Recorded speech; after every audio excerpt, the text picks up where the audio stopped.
oh pathian fakle choi moinan tuna kala sak tur hi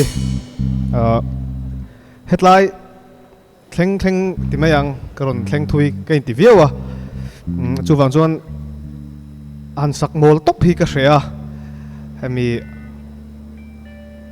kahlakara thil om then khat lemte soive ka duwa tuna kala ron sak tur hi gospel hla ka sak tran tira pathian hena ka in hlan na hla tak tak ve nia amate chunin tian inti sek na ten de hang college kan tel chawa English love song te hang kan sa chawa pathian hena la in hlan na tak tak hi thinlung hian ala nei ngai lawa chunin he hla mang hian pathian tan kabul tran na hla ania pathian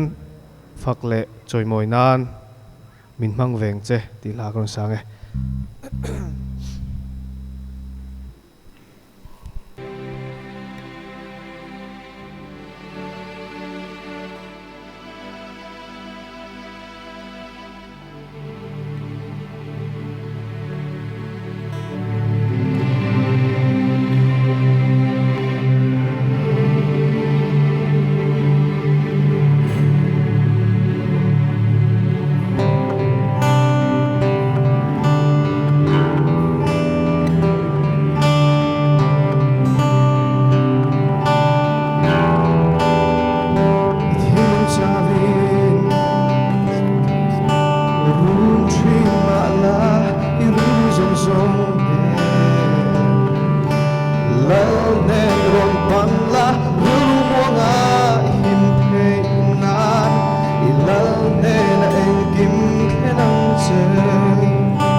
so